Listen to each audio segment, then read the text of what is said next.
Bonjour, bienvenue à ce deuxième épisode de la revue hebdomadaire de Québec Nouvelle. J'espère que vous avez passé une merveilleuse semaine. Donc ici Philippe Saut, 5 mars. Aujourd'hui, on va traiter un petit peu de toute la controverse autour du serment au roi. J'ai une opinion qui diffère pas mal de la majorité, mais je vais faire part d'un peu de mes réflexions. Sinon, on va parler un petit peu des récentes révélations là, autour du convoi pour la liberté. Donc, ce que certains appellent le siège d'Ottawa. Donc, on va revenir un petit peu là-dessus. On va parler un petit peu aussi de la crise du logement.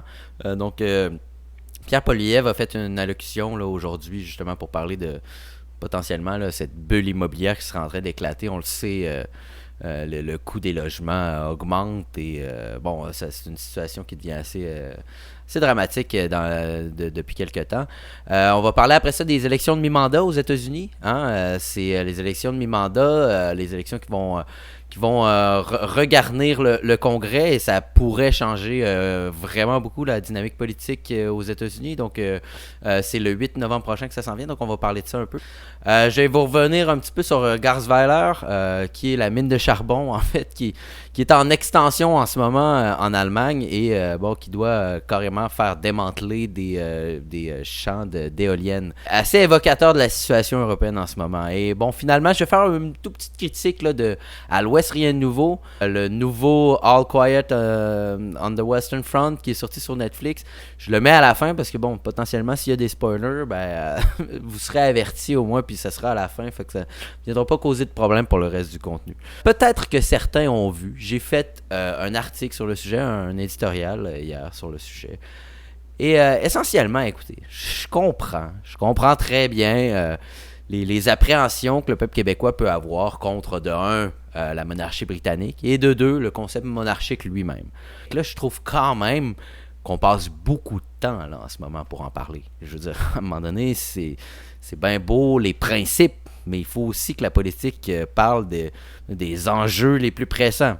On élit des politiciens, pas pour faire de la désobéissance civile, mais pour légiférer. Justement, à partir du moment où tu es élu, habituellement, tu es dans l'enceinte la plus politique de toute la nation, le Parlement.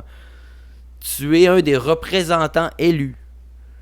Et tu vas dans une espèce de grève comme ça, une espèce de protestation au point de potentiellement ne pas pouvoir siéger qui te permettrait justement de légiférer. Bon, après, on comprend bien que c'est parce que la CAQ est à 90 sièges à l'Assemblée. Donc, le PQ sait très bien que durant 4 ans, pour les prochains 4 ans, ils pourront rien faire. Quelle belle manière de réattirer l'attention sur un parti un peu moribond. Ils ont élu seulement 3 députés. Ça donne l'image d'un parti un peu désespéré. Je trouve que ça donne l'image d'un parti qui est comme, on est encore là.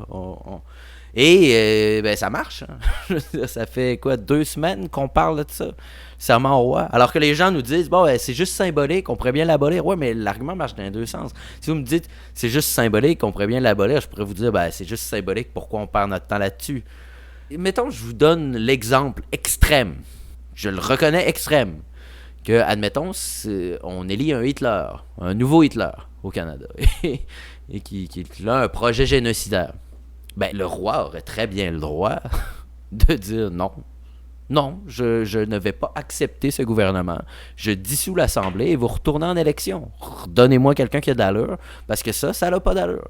Donc, le roi agit quand même en tant que contre-pouvoir aux potentielles dérives. Donc, c'est bien beau les idéaux là, d'une démocratie la plus directe possible, mais historiquement parlant, il n'y a aucun argument pour dire qu'une démocratie directe est un système plus efficace ou en tout cas plus stable. Si tu laisses juste tous les votes à la passion populaire, il y a plus de chances qu'on tombe dans des constantes tyrannies, rébellions, etc. Donc après, je comprends que les Canadiens français veulent pas d'une domination anglaise. Je faisais à la blague, je disais, au bout du compte, on n'a qu'à le remplacer par Louis de Bourbon, l'héritier du roi de France. On pourrait restituer le roi de France au Québec et juste garder le même système. Notre système fonctionne bien. Comme je vous dis, on peut parler des budgets pour les gouverneurs généraux, ça c'est une autre affaire. Mais je trouve que c'est une tempête dans un verre d'eau, cette affaire-là. C'est une tempête dans un verre d'eau qui vise ultimement, simplement, à donner un petit peu plus de visibilité à des partis qui peut-être n'ont pas performé autant qu'ils l'auraient voulu pendant la campagne électorale. Donc pour continuer, par rapport au convoi, ben, d'un, c'est ça que je disais, les gens appellent ça le siège d'Ottawa. C'est, faut quand même le dire. Au Canada, on vit dans une ouate des plus soyeuses pour pouvoir affirmer ce genre de choses-là. Mais un député du Bloc québécois, justement, Réal Fortin, a fait ces révélations-là il n'y a pas longtemps. On va écouter ça. Monsieur le Président, la commission Rouleau, on a appris qu'avant même l'arrivée du convoi de camions à Ottawa, le gouvernement planifiait d'insulter les occupants pour les craquer. Des textos entre employés libéraux révèlent que c'était stratégique. Stratégique, Monsieur le Président. Ils voulaient donner des entrevues sur les éléments extrêmes du convoi pour les faire mal paraître. Que ça allait, et je cite, faire sortir les cinglés. 2 jours plus tard, le premier ministre insultait effectivement le convoi et la police a confirmé que ça a attisé la crise, Monsieur le Président. Est-ce que le gouvernement réalise à quel point sa stratégie était dangereuse et profondément irresponsable? Bon, tout le monde, on l'a vu cet hiver, quand il nous présentait ça comme des extrémistes. Et là, il allait chercher un drapeau dans le fond d'un parc à quelque part, un drapeau avec la croix gammée, qu'on ne sait pas c'était qui. Il avait pas l'air avec la foule en général, mais il était là, quelque part dans un des parcs. On l'a vu, cette espèce de tendance à vouloir à tout prix aller chercher des éléments radicaux pour salir le mouvement. Et d'ailleurs, je me rappelle dans les semaines où ça se passait, que j'avais fait cette publication ici, bon c'est ça, contrôler le narratif en 4 étapes. Il y a eu une première période, je me rappelle, où on ignorait littéralement. On ignorait l'événement, on faisait comme si ça se déroulait pas. C'était pendant que les camions s'enlignaient vers Ottawa. Après, on minimisait l'événement. On disait, Justin Trudeau disait, c'est un truc de quelques groupuscules obscurs. Ça rejoint pas vraiment les gens. Et après, bon, c'est là qu'on embarque dans... Quand on commence à voir que ça devient plus problématique, là, c'est là qu'on embarque. Là, on crée des inquiétudes. On dit, ben c'est justement, c'est des groupuscules, mais c'est des radicaux, c'est vraiment des violents. Et après, on décrit l'événement comme quelque chose de dangereux et radical, et pour justifier des actions de police plus intenses. Bon, je suis quand même surpris qu'il y a beaucoup de gens qui croient à cette espèce de narratif-là du siège d'Ottawa. Écoutez, je comprends que le Canada a tendance souvent à se comparer aux États-Unis. Puis que souvent, on répète ce qui se passe aux États-Unis. Mais là, c'est qu'à un moment donné, il faut quand même se calmer les nerfs un peu, là. Je veux dire, déjà, le siège du Capitole aux États-Unis, déplacer du mobilier, casser quelques fenêtres. Je veux dire, on a vu des révolutions quand même un peu plus violentes que ça dans notre histoire, là. J'étais corps et rouge dans le temps, là. Je n'ai vu des manifs, là. J'ai vu des gaz lacrymogènes, des clôtures être pitchées sur les policiers, des vitrines brisées, des vrais casseurs, j'en ai côtoyé, là. Je veux dire, à gauche, il n'y a aucun problème de ça, des manifs violentes comme ça. On en a vu des centaines depuis les années 2000. Même avant ça aussi dans les années 90. Là, d'essayer de comparer des camionneurs qui klaxonnent à un siège. Bon, la ville était occupée, certes. Les routes, il y avait une présence. Mais au niveau des débordements, il n'y a aucun débordement qui justifie l'appellation de siège. Même les corps de police disent que la désinformation des médias par rapport à ça a nui à leur travail. Et là, maintenant, on voit ça, que dans le fond, le Parti libéral était bien content. Plus il y avait des trucs extrêmes là-dedans, plus il était content. Parce qu'il devait être un peu déçu, justement, parce qu'il n'y en avait pas beaucoup, des trucs extrêmes. C'était juste des camionneurs qui se pointaient pour faire du bruit. Et là, après, on a vu tous les articles pour dire que le bruit pouvait nuire à la santé. On essaie de justifier une espèce de violence par le bruit. Hey, on vit au pays des calinours, là. Donc, voilà. Maintenant, crise du logement. Comme je vous disais, Poilievre a fait une allocution. Il parlait littéralement d'une bulle immobilière sur le point d'exploser. Le Canada est particulièrement touché par l'augmentation des coûts d'immobilier et des loyers. Juste vous montrer vite, si on compare la situation par rapport aux États-Unis, on voit ici c'était la crise là, de 2008, donc la bulle qui éclate et tout retombe. Eh bien, c'est drôle, le Canada, c'est comme si on n'avait jamais vraiment connu la crise de 2008 parce que ça a juste continué. Bon, c'est sûr et certain qu'il y a un problème avec l'immobilier, il y a un problème avec le logement et ça devient vraiment trop cher par rapport au salaire moyen. Là, après, on voit que Justin Trudeau veut tripler. En fait, il se fie justement à la Century initiative, là, un groupe de lobby qui voudrait tripler la population canadienne dans les prochaines années. Et là, en même temps, justement, on a cette crise du logement. Bon, je tiens quand même à vous rappeler que je veux pas faire mon Jean Boulet de moi, là, mais comme le dit cet article-là du Soleil, effectivement, 85% des immigrants s'en vont tous à Montréal. On le sait que la crise du logement est pire à Montréal, est pire dans les milieux urbains. Eh bien, tout le monde s'en va à Montréal. 85% des immigrants. Je parle pas ici de leur emploi, je parle pas ici de leur langue, mais le fait est que la statistique est vraie. Et donc, ce que ça veut dire, c'est qu'on doit s'attendre dans les prochaines années à avoir une crise du logement qui va s'accentuer si, en plus, on fait venir plus de monde, alors qu'on n'a pas réglé nécessairement cette crise-là. Ben, évidemment que ça va créer un problème majeur. Ils disent même, justement, dans cet article-là. De plus, il faut s'assurer que les régions ont les services nécessaires pour les immigrants. Les enjeux qui reviennent de plus en plus quand on parle des travailleurs temporaires, c'est vraiment le logement, le transport et l'accès aux services de garde. Et on veut faire venir plus de monde. Et on est en crise du logement. Donc, écoutez, ces deux sujets-là sont indissociables. Le sujet de l'immigration et du logement, au bout du compte, vont nécessairement s'influencer l'un et l'autre. Il faut prendre ça en compte. Maintenant, les élections de mi-mandat, comme je vous disais, ça risque de changer pas mal la donne. Surtout que il semble y avoir une espèce de feeling aux États-Unis comme quoi ça va être une vague rouge, une vague républicaine, que les républicains vont reprendre le Congrès. Et si les républicains reprennent le Congrès, ben là, on va en parler plus tard, mais ça risque de changer beaucoup la donne. Comme je vous dis, vous faites juste chercher Red Wave, et c'est pas des médias plus de droite ou plus enlignés. Je veux dire, vous avez The Guardian, vous avez le Wall Street Journal, le Telegraph, CNN, NBC News. Le nombre de titres qui est en train de parler d'une vague rouge est assez ahurissant.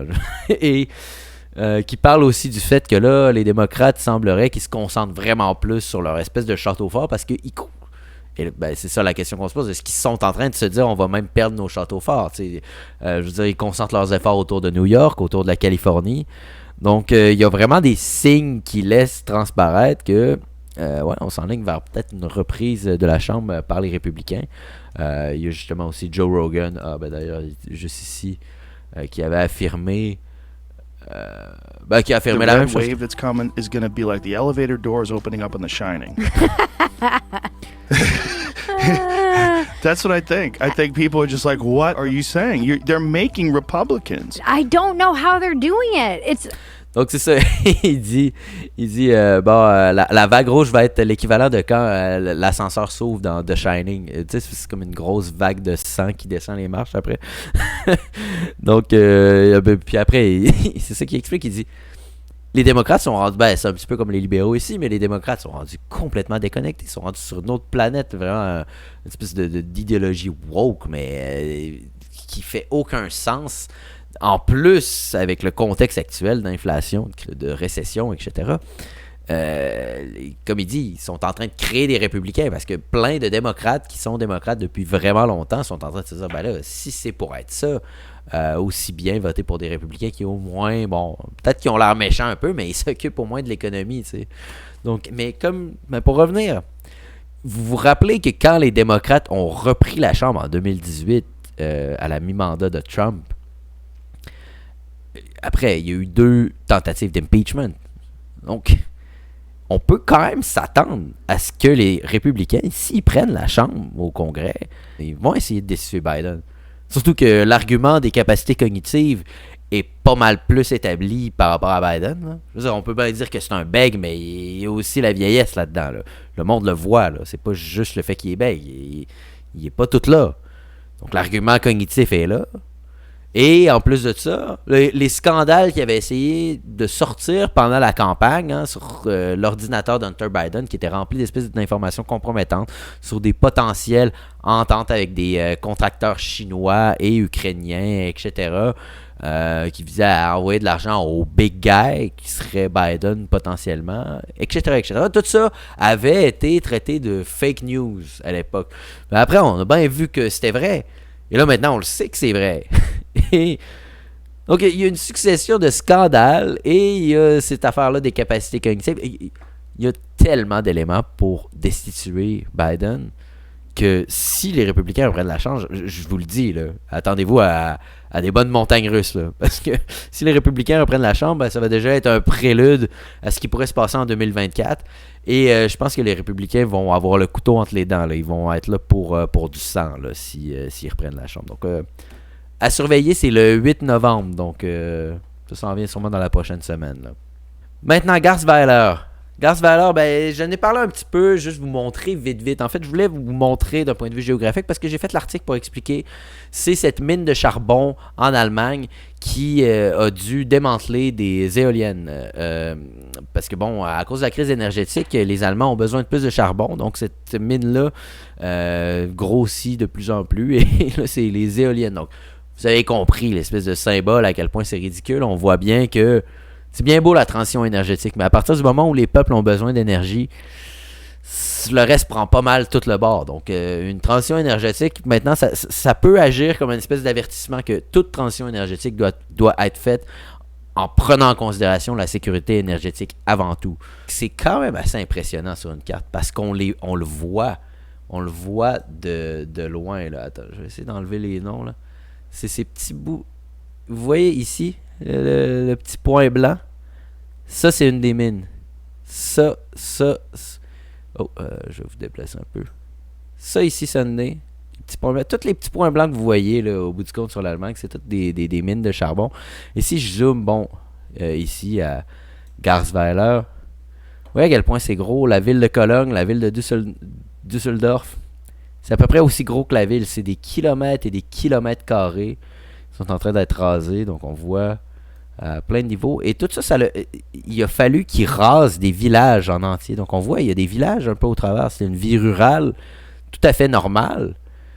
Mais à partir du moment que la mine de charbon s'est étendue, il a fallu qu'ils détruisent les villages. Donc maintenant, celle dont on parle, il a fallu qu'ils désinstallent des éoliennes. C'est les éoliennes ici. Vous voyez, il y a un parc d'éoliennes. Je pense, le mettre en 3D. Il y a le parc éolien ici. Donc, ils sont en train de faire une expansion. Donc, il va falloir qu'ils l'enlèvent. Je présume qu'il va falloir qu'ils enlèvent la route aussi, éventuellement. Et même ces villages-là ici. Donc on voit ici, il y avait un ancien village qui a été tout rasé. Et c'est ça, je voulais vous le montrer d'un point de vue visuel. Vous voyez ici un autre village. Ça, c'était un village avant, ça a été rasé. Tout ça pour faire place au charbon. Tout ça parce que on ne s'est pas assuré d'une véritable sécurité énergétique. Et quand les moments de crise arrivent, c'est rendu qu'il faut qu'on sacrifie. Des éoliennes vaut rien par rapport au charbon qu'il y a là, dans la situation actuelle. Et même ça m'a fait réaliser à quel point, vous voyez à quel point c'est immense, on la voit désert. Et il y en a aussi un petit peu autour de Dresde ici, encore des mines immenses en Allemagne. On en voit aussi un petit peu autour de Leipzig, ici. Donc, la reprise du charbon en Allemagne, je veux dire, quand on n'arrête pas d'en parler, je voulais vous montrer un peu un visuel là, de ça, parce que c'est vrai, là, les Allemands consomment beaucoup de charbon en ce moment. Donc, à prendre en compte. Maintenant, pour terminer, à l'Ouest, rien de nouveau. Bon, vous avez dû voir sur Netflix une nouvelle mouture de ce grand classique. C'est tiré d'un livre, un roman de Erich Maria Remarque, un vétéran allemand de la Première Guerre mondiale qui avait écrit un livre anti-guerre qui démontrait toutes les horreurs justement de la condition de soldat dans cette guerre-là, qui a été repris en 1930 en un film qui a gagné un Oscar, et après ça, a été repris en 1979. Et là, maintenant, on a notre version de 2022 sur Netflix. Tout le monde est très élogieux par rapport au film, mais je les rejoins tout de même. C'est un excellent film. Mais encore une fois, je crois que j'ai une opinion différente un peu de la majorité. Si vous me demandez, est-ce que c'est un bon film de la Première Guerre mondiale, je vous dis assurément un des meilleurs. Un des meilleurs. Sans aucun doute. C'est un des meilleurs films de la Première Guerre mondiale. Si vous me demandez, par contre, est-ce que c'est un bon à l'Ouest, rien de nouveau? Est-ce que c'est un bon All Quiet on the Western Front? Je vous dirais non. Non, je pense que même que ce n'est pas seulement pas le meilleur, je pense qu'il est pas très bon en tant que tel. Je pense que c'est un peu le problème, c'est qu'au bout du compte, ils ont fait des changements qui dénaturent, tant qu'à moi, l'histoire à un point où justement ça devient une histoire un peu anonyme de la Première Guerre mondiale. Je veux dire, on suit plus vraiment Paul Baumer autant qu'on suit n'importe quel soldat. Et je trouve aussi qu'il y a comme une espèce de volonté très sensationnaliste à un certain point. Je trouve qu'il y a tout le temps comme des espèces de tendances de mode là, dans les films de guerre. Hein, quand tu regardes un peu le Soldat Ryan, tous les films qui ont suivi ressemblaient un petit peu à ça. Après, il y a comme eu, je trouve depuis quelques années, il y a comme une espèce de tendance, tu sais, même d'un point de vue visuel, autant de la scénarisation que d'un point de vue visuel et sonore, des films comme Dunkirk ou comme 1917, je trouve qu'ils ont vraiment imprégné et je trouve qu'on retrouve un petit peu ces éléments-là. Donc, c'est comme si ça me donne l'impression qu'à l'Ouest, ils ont voulu prendre à l'Ouest rien de nouveau et appliquer en quelque sorte l'espèce de traitement actuel qu'on fait des films de guerre quand je le regarde. Bon, maintenant pour plus précisément, qu'est-ce qu'ils ont changé dans l'histoire que je suis moins d'accord et que je trouve que ça dénature, ben, je vais commencer d'entrée de jeu, ok? C'est pour ça que je disais pour les spoilers, là, c'est un gros spoil. D'entrée de jeu, le nom fait même plus de sens. Le titre « À l'Ouest, rien de nouveau » fait référence à quand, à la fin de l'histoire et du film, le personnage principal, Paul Baumer, se fait tuer.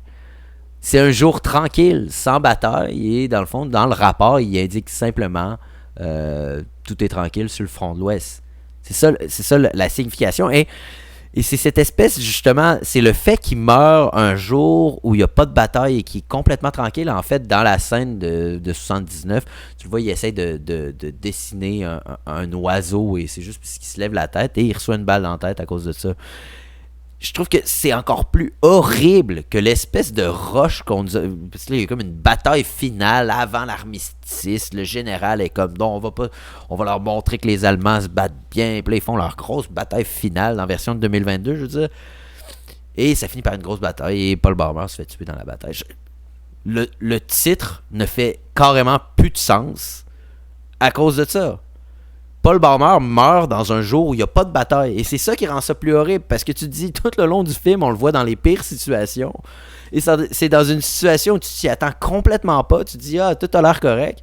Et il se fait tirer une balle. Et c'est un mois avant, c'est en octobre qu'il se fait tirer une balle. Dans la version finale, c'est le jour même, la minute d'avant que l'armistice soit appliqué. Donc je trouve que... Et ça m'énerve, cette tendance-là dans les films, de toujours vouloir imposer une espèce de trame narrative d'urgence absolue. Justement, le concept de À l'Ouest, rien de nouveau, c'est ça qui était fascinant. Dans la version de 1979, notamment, c'est le fait que la guerre devient une routine. Il n'y a plus d'urgence. Tu vois des gens mourir all the time, puis à la limite, ta propre vie, tu t'en fous. Et c'est ça qui rend la chose encore plus horrible et troublante dans la version, dans l'histoire d'À l'Ouest, rien de nouveau. Si tu veux me donner un film de guerre où il y a un sentiment d'urgence, ok, il y a 10 000 histoires qui peuvent fitter avec ça. Mais À l'Ouest, rien de nouveau, c'était pas ça le concept de l'histoire. Le concept, c'est de montrer à quel point l'horreur devient banalisée, normalisée, jusqu'au point que les individus se sentent plus qu'ils peuvent être compatibles avec la société et se disent au bout du compte aussi bien mourir ici. C'est ça qui est encore plus troublant, c'est le côté plus dramatique sur le long terme. L'espèce de sentiment de vouloir amener du sensationnalisme, et ça a été incarné littéralement dans la version de 2022. Ils ont imposé une trame narrative qui n'existait pas à la base, qui est celle de la signature de l'armistice. Tout à fait inutile. À chaque fois qu'il y avait des scènes où... Je veux dire, c'était intéressant de voir une espèce de reconstitution dans le train et tout, des Allemands, et comment ils voulaient formuler ça, et comment les militaires allemands disaient que c'était le gouvernement qui trahissait la nation. Très intéressant, mais complètement déplacé. Je veux voir Paul Baumer, je veux voir qu'est-ce qui se passe avec ses amis, avec Krupp, avec avec Kat, c'est quoi qui se passe avec eux? Et là, vous m'amenez dans un train pour voir les hauts généraux. Et là, il y a aussi cette espèce de... un petit peu comme à la Dunkirk, là, une espèce de trame sonore qui rappelle un peu une horloge, hein, un décompte. Et on comprend tout le film que c'est comme le décompte. Il faut qu'il signe l'armistice avant que Paul Baumer se fasse tuer. Puis c'est tellement inutile. Paul Baumer, à la fin de la vraie histoire, s'en fout d'être tué ou pas. Et c'est ça l'horreur, c'est ça qui est troublant. C'est pas une course contre la montre, sauver Paul Baumer. C'est pas ça à l'Ouest Rien de Nouveau. Et je trouve que ça dénature complètement l'histoire. Et comme je dis, on s'en fout de l'intrigue par rapport à l'armistice, la signature de l'armistice. Je trouve ça dommage. Ils ont perdu beaucoup de temps. Puis ça fait en sorte qu'on connaît beaucoup moins les personnages. D'ailleurs, l'équipe, je veux dire, l'équipe de soldats autour de Paul Baumer est très réduite dans le film parce qu'ils n'ont pas le temps de tout voir. Leur camp d'entraînement, on voit absolument rien, on voit pas tout... parce qu'ils se font vraiment abuser par un officier en particulier dans le camp d'entraînement et on le voit pas non plus. Il arrive directement au tranchées comme s'ils se font juste donner un uniforme et allez, t'es rendu au tranchées, alors que c'est pas ça qui s'est passé. Il s'est passé des mois en camp d'entraînement. Et la raison aussi pourquoi ils étaient aussi enthousiastes à la base. Je te dis, mais les gens n'étaient pas aussi enthousiastes que ça en 1917-18. Là. Les gens le savaient que la guerre, ils commençaient à le savoir que la guerre, c'était horrible.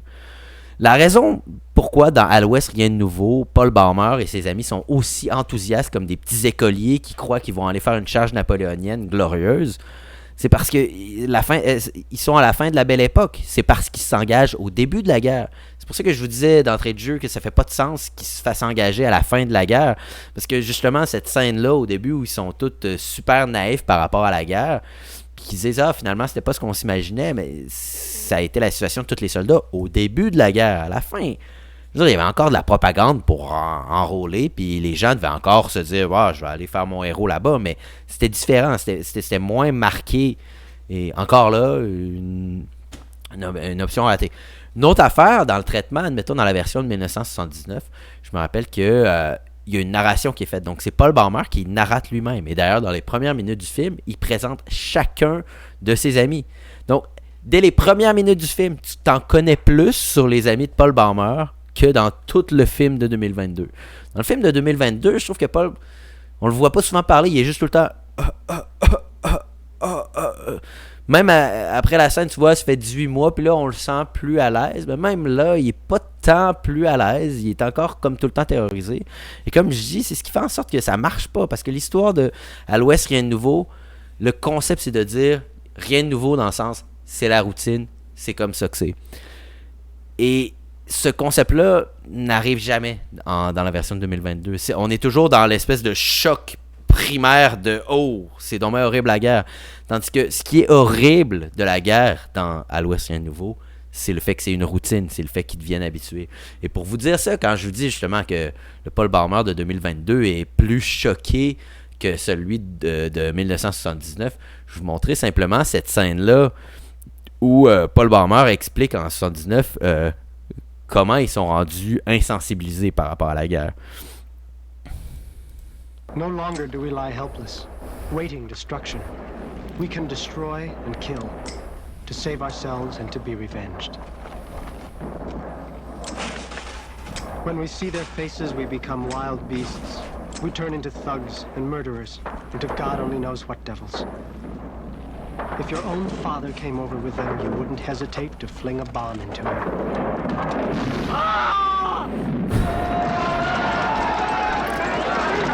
Donc vous voyez ce qu'il vient de dire. Il explique, il dit maintenant on se cache plus dans nos trous, puis on pleure plus comme des débiles. Maintenant on le sait qu'on peut se battre puis tuer. Puis il dit quand on voit leur visage, on devient des thugs et des créatures sauvages, on devient des criminels. Et il va jusqu'à dire, il dit même si votre propre père se présentait devant vous, vous n'hésiteriez pas à lui lancer une bombe, à lui lancer une grenade dessus. Vous voyez, il y a un ton, et c'est les mots justement originaux du livre. Je trouve que le fait qu'il y ait une narration dans la version 79 amenait beaucoup plus de profondeur, beaucoup plus d'analyse sur c'est quoi exactement qui se passe dans la situation, alors que en 2022, bon, vous pouvez même montrer une scène où on voit des cimes d'arbres à la renverse comme ça, dans le vent. pour essayer de me signifier comme c'est tellement beau la vie, puis faire un contraste avec le champ de bataille, puis me dire à quel point c'est horrible. Je trouve que ça manque beaucoup de la teneur qu'un classique comme à l'Ouest Rien de Nouveau doit avoir. Je veux dire, c'est un classique pour une raison, parce que justement ça va plus loin que simplement des sentiments primaires comme ça. Ça va dans une analyse plus complexe par rapport à son rapport à la société. Justement dans la version originale, il retourne chez ses parents pendant une permission, et là son père et les amis de son père, ils parlent toi tu vois juste certains secteurs du champ de bataille, tu sais pas exactement c'est quoi, puis lui qui est comme, dans le fond c'est eux qui comprennent rien, et qui retourne sur le champ de bataille et qui finit par voir le champ de bataille quasiment comme sa vraie maison. C'est ça qui est troublant dans ce film-là. Et la version de 2022 ne l'offre pas. Si vous voulez un film de guerre, film d'action, un petit peu à la 1917, où vous allez voir des théâtres d'opérations militaires dans la Première Guerre, certainement que c'est un des meilleurs qui a été fait. Mais tant qu'à moi, c'est pas à l'Ouest Rien de Nouveau, c'est un autre film. C'est un autre film qui parle d'un autre soldat. C'est pas la même histoire. L'histoire fait aucun sens, au bout du compte, par rapport à l'histoire originale. Et vous me direz, c'est des petits détails, mais non, comme je vous ai expliqué, c'est pas des petits détails, c'est le concept même du film qui est complètement travesti avec ça. Donc voilà, c'était tout pour aujourd'hui. Donc toujours un plaisir. Donc on se revoit vendredi prochain. Et n'hésitez pas à vous abonner à notre chaîne Facebook. On vient de l'ouvrir, donc c'est sûr que on vous attend là. Et n'hésitez pas à commenter, me faire part de vos commentaires, me dire peut-être qu'est-ce que vous aimeriez que je traite dans les prochains épisodes. Donc merci beaucoup. Bonne soirée.